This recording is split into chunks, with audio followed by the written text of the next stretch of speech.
What if the Ptolemaic Kingdom of Egypt had grown into a superpower? Rome versus Egypt.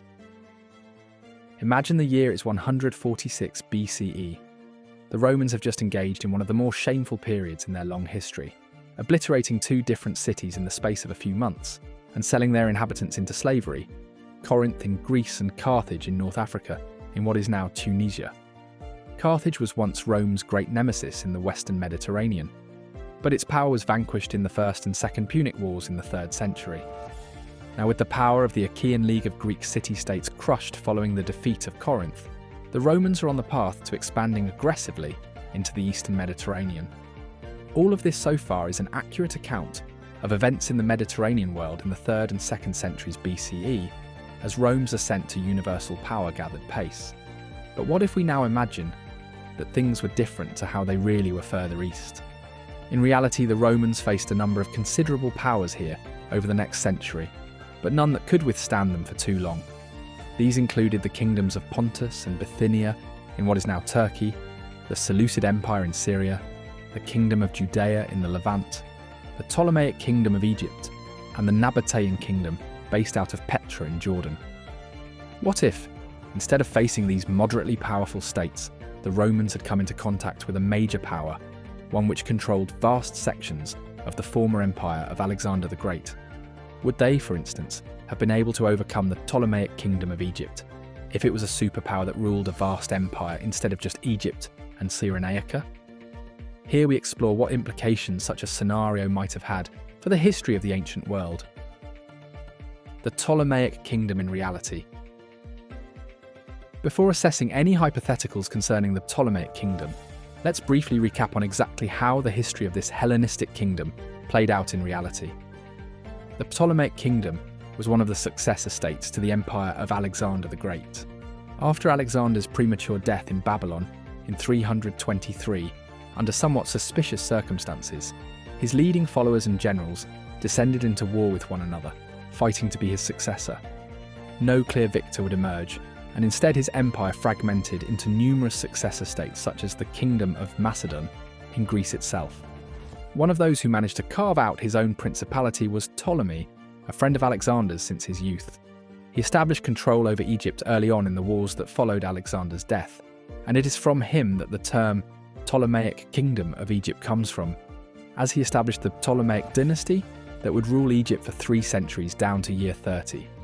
At times this kingdom extended its control to other parts of the Eastern Mediterranean, such as Cyprus, the island of Rhodes and part of the Levant. But the core Ptolemaic lands were Egypt and Cyrenaica in northeastern Libya. This kingdom was a cultural behemoth in its own way, with Ptolemy and his son and heir, Ptolemy II Philadelphus, overseeing the foundation of the Great Library of Alexandria in their capital city in northern Egypt. It was the foremost city of the Eastern Mediterranean by 200, and many of the greatest scientific discoveries of the ancient world were made by scientists living in Alexandria from the 3rd century onwards. However, it never made any real effort to expand its territorial and military power after 200. Instead, the kingdom gradually weakened. Revolts by the Berbers of Cyrenaica and Upper Egypt often meant that the Ptolemies were only in charge of Lower Egypt in the north, and internal squabbles allowed the Romans to gain influence here by supporting Ptolemy X and other monarchs against rival members of the family. By around 80, Egypt was effectively a vassal or client state of Rome, though it was not until the last monarch of the Ptolemaic dynasty, Queen Cleopatra VII, took her own life in 30 that Egypt was formally annexed by Rome and turned into a Roman province, resurrecting the empire of Alexander the Great. Things could have turned out very differently. For much of the 3rd century, the Ptolemies were engaged in a series of wars with the Kingdom of Macedon, the Seleucid Empire, and a number of the smaller successor states. At one point they controlled Cyprus, Rhodes, the Levant, and even had footholds on mainland Greece and Anatolia. At that juncture, the Ptolemies could potentially have turned the tide and moved towards defeating Macedon and the Seleucids in such a definitive way that the Greek rulers of Egypt began to reconstitute the empire of Alexander the Great. Greece itself was such an amorphous, chaotic collection of city-states that it would have been difficult to bring this under Ptolemaic rule, especially given the sea barrier but it seems plausible that the Ptolemies could have struck a definitive blow against the Seleucids and united much of what are now Syria, Iraq and Turkey under their rule. If they had managed to do so, they would have been forming them into an empire that ruled over the richest regions in the world at that time.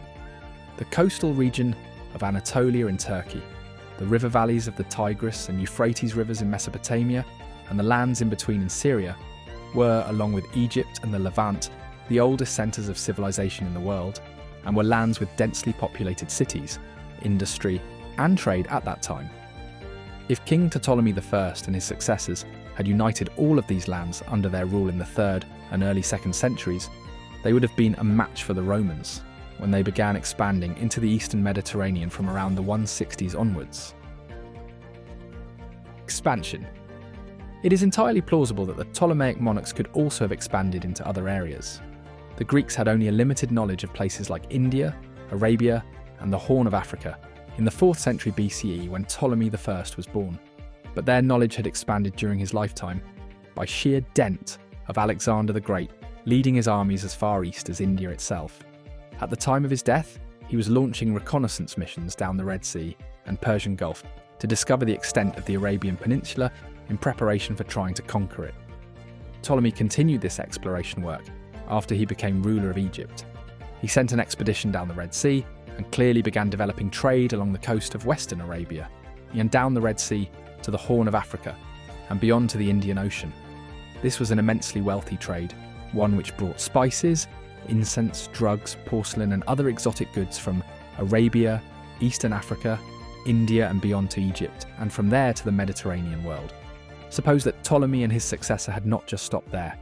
If they had set about conquering parts of the Horn of Africa and Arabia, they would have vastly strengthened the economic power of the Ptolemaic kingdom, especially so by capturing the rich trade in incenses like frankincense and myrrh, which came from what is now Yemen in southwestern Arabia. The Nabateans of Jordan and northern Arabia became immensely wealthy and built the city of Petra during the 2nd and 1st centuries BCE on the back of their control of this incense trade south to Yemen, or Arabia Felix as the Romans termed it. Had the Ptolemaic kingdom of Egypt moved in to conquer these regions and bring them under their control, it would have increased their wealth and power, making them even stronger when the time came for a showdown with the Romans decades later. Showdown. So what might a showdown between this great Ptolemaic kingdom of Egypt and the might of an expanding Roman Republic have looked like after 146 BCE, the date we started at? It would have been a long and bloody affair. Indeed, this was the case when the Romans came into conflict with any power in the eastern Mediterranean. In order to bring the kingdom of Pontus, a Black Sea power along the coast of northern Turkey, under Roman rule, the Romans had to fight the Mithridatic Wars against King Mithridates the Great of Pontus between 89 and 63, before Pontus was eventually defeated. The first war between the Roman Republic and the Seleucid Empire was fought between 192 and 188. The final one, which eventuated at last in the annexation of Syria and the end of the Seleucid Empire, only ended in 63, nearly 130 years after the two powers first clashed. Thus, war between the Romans and a supersized Ptolemaic Egyptian state would have been a protracted conflict, probably fought over numerous wars, just like the clash between Rome and Carthage for dominance of the Western Mediterranean a century earlier. Between 264 and 201, Rome and Carthage spent 40 years at war in the First and Second Punic Wars that lasted 23 and 17 years respectively. There is no doubt that the Roman-Egyptian wars would have been long and bitter.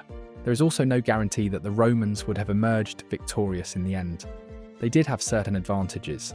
The Roman legions were the most effective fighting force that the ancient world had seen, more formidable than the Macedonian phalanxes with which Alexander the Great had conquered much of the known world.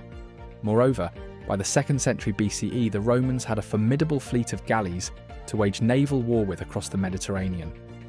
But a large Egyptian kingdom would have been able to draw on troops from many different regions and potentially forge an alliance with the Parthian Empire that had only recently emerged in Persia for support where needed.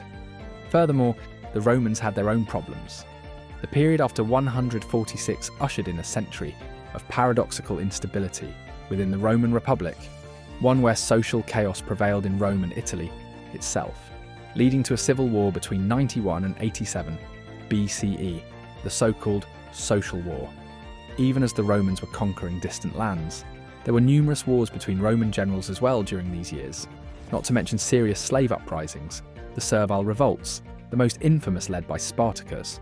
Faced with an intractable and powerful enemy in the Eastern Mediterranean, and with a growing array of problems back home in the Western Mediterranean, Rome's seemingly endless growth could well have been stopped by a powerful Ptolemaic state.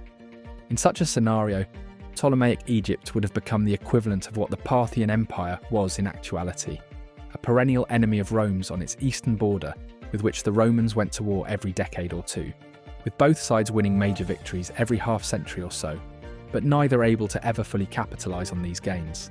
In the absence of a conduit to expand into the Eastern Mediterranean, perhaps the Romans would have eventually focused more on their northward expansion, conquering not just Gaul and southern Britannia, but all of Britannia, Germania and Hibernia.